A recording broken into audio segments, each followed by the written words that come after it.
So our next type of reptile that we're going to talk about is a corn snake. And so it's tiny. This is just a baby. These guys, they're born basically the size of a pencil. Okay. So, you know, they start off small like this, but full size, you're averaging right around about 4 feet. 4 feet. So does that mean I need like a 4-foot aquarium, or how big of a tank? Always a good idea to go with the bigger cage like that, something that they can stretch their whole body out in. So somewhere in that 3 to 4 foot range would be the right idea for them. And is that what we start with? So we can definitely start off with a smaller cage. We want to make sure that whatever they're in, they feel real nice and secure. So sometimes if we go into too big of a cage right away, if it's not properly decorated, they'll feel insecure and they're going to hide all the time. Oh, yeah. You know, they're going to stay to one spot. It also might affect their eating. So sometimes by going with a smaller cage that we can fill up and decorate a little bit better and make them feel nice and secure is a good way to get them started. Gotcha. So how dangerous is a snake like this? These guys are completely tame. When they're small like this, when they get really scared, they actually do the rattlesnake mimic, and sometimes they'll rattle the end of their tail to kind of warn you away. But because they're so small, they don't want to bite you. They don't want to latch on because now they know you're going to hurt them, because they have to stick around because they just bit you. Sure. So instead, they might fake a bite here and there, but completely harmless little guys. Interesting. And so this is a really light colored one. These come in all different colors. Corn snakes may come in more color variants than any other snake out there. You know, they have all different types of them.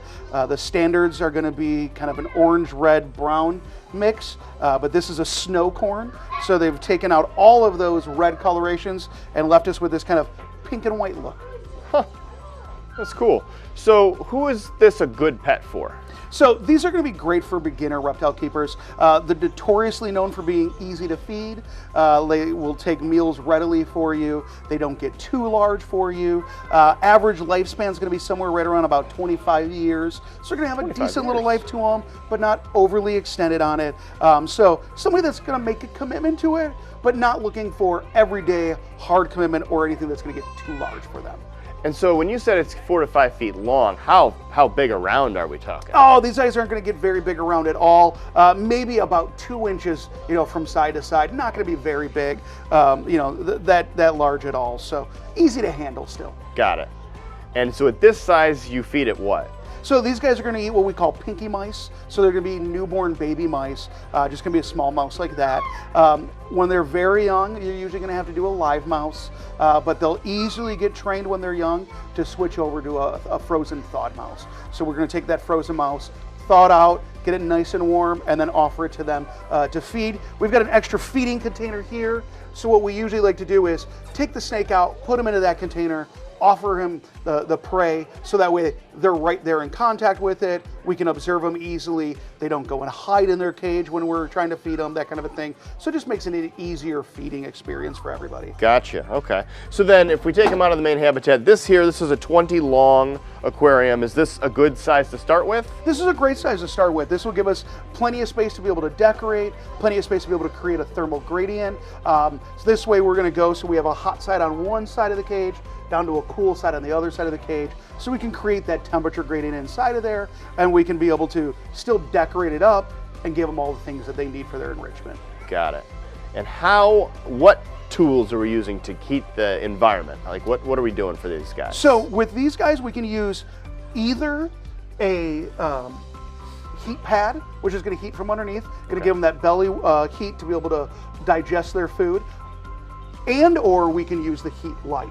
Okay. The heat light then is going to raise up the ambient temperature of that side of the cage to give us that warmer spot. With these guys, we want to go all the way up to the upper 80s. So somewhere right around about 86, 88 degrees on the warm side, down to about 70 degrees on the cool side. So we're going to be able to create that temperature gradient, and we can use, you know, either or of those options there. Personally, I always like to have a heat light on top of the cage because I want to be able to see the animal as well. Having that heat light on there allows us to be able to see the animal, see their activities and all that. So even if we do use the heat pad, we're still going to use that heat light.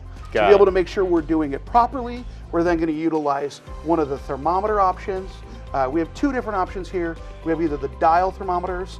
These are going to stick to the back of the tank. They work nice, but they have the limitation that they're only giving us that temperature at the back of the tank. They're less expensive, but they're limited in what they can achieve. I like to use the digital thermometers. The digital thermometers, we can stick the readout to the back of the tank, but then the probe that's at the bottom, we can move that throughout the tank. So not only am I checking the back of the tank, I'm checking their warm spot, their cold spot, in the branches, wherever we want to in the cage. Gives us a lot more versatility. So this thing, you stick it in one place and that's all it is. That's the only place it's ever gonna be. Yep. This has got a suction cup, you can move the probe around, Exactly. so you know your whole gradient. So when we talk about when we're using the heat light and the heat pad, we're putting that all on one section of the terrarium and then nothing on the other side to make it all hot on this side, and then they can get away from it?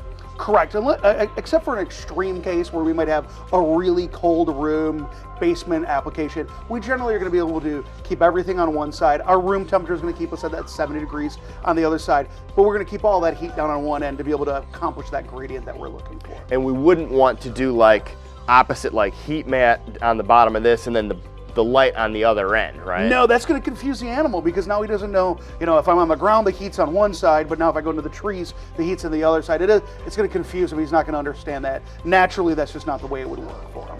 And can they overheat? They definitely can overheat. They'll end up with basically a stomach ache like we would. We get too warm, it's going to bother their stomach, that same kind of an idea, and they can overheat and have problems that way. And then dehydration would be the other problem if it overheated. Got it. So a big key environmental element is providing the right temperature for the snake to be able to digest, providing that gradient where you have the warm and then you've got the cooler side.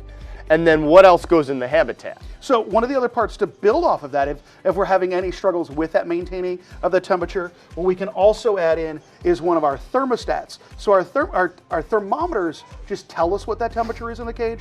The thermostat's actually going to control our heating elements, the heat pad or the heat light, to be able to actually keep them at the temperature that we want. So it'll actually regulate that temperature to stay there. So it turns the stuff on and off? It turns it on and off to keep it right at those temperatures that we tell it to stay at. So how many things it's a nice does addition. that control? It's only going to control one thing at a time. It's got a probe inside of there that you're going to put wherever we want to be able to record that. So next to our thermometer, probe reading, we're going to be able to put that inside of there and be able to control it that way.